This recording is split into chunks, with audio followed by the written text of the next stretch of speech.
disrespectful and ugly towards other people that never did anything to you. The Holy Spirit said to me, that's just like a person having an infection on their arm, and instead of them dressing it or addressing the wound, they decide to go around being ugly and nasty towards other people, giving them the infection as if they did it, or just because they want other people to suffer and hurt like them.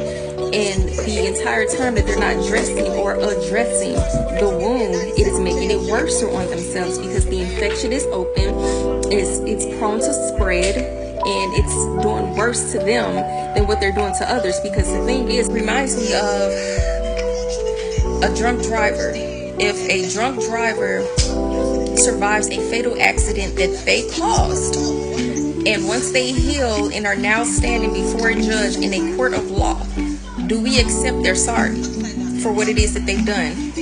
Do we say, well, hurt people, so I said that to say that does not give people a pass just because they're hurting to go around hurting other innocent people that did nothing to them. That does not give them a pass, and furthermore, they're still going to have to deal with the consequences of them going around trying to infect other people. Just because they say they're sorry, it's okay, we heard you're sorry, but guess what? You still have to face the consequences of that. That's called accountability. People saying hurt people is them trying to avoid accountability, as if we're supposed to be like, oh yeah, I get it, I understand. No, because not everybody goes around being a jerk towards other people just because they are hurting. And I get that not everybody is the same.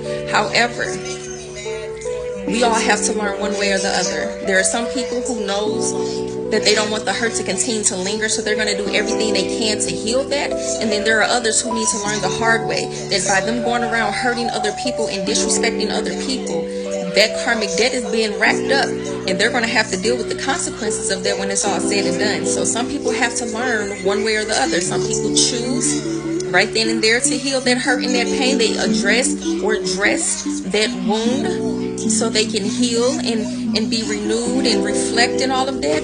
And then there are others who go around with an open gash, an open wound. They end up getting infected. They end up damn near being on their deathbeds for them to wake up. Some people need that, you know. A lot of people go on their deathbeds and all of a sudden they want to get their life right with the Lord. You know, it's something and everybody's not the same. Everybody have to come to a realization one way or the other. And then there's those who are just assigned to just be ugly spirited, ugly and nasty and all this, because that's their fate. Their fate is just consistent karmic debt. They're not getting out of it. It just is what it is, because that's the choice that they made. So I said all that to say, we're not making excuses for the hurt people stuff.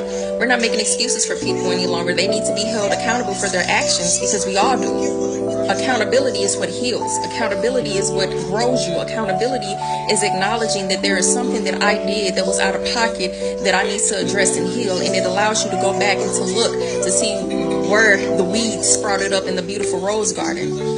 So I just wanted to say that quick encouragement, you guys. Hurt people. They still need to be held accountable. We're not going to make excuses for people. They need to grow up. Period.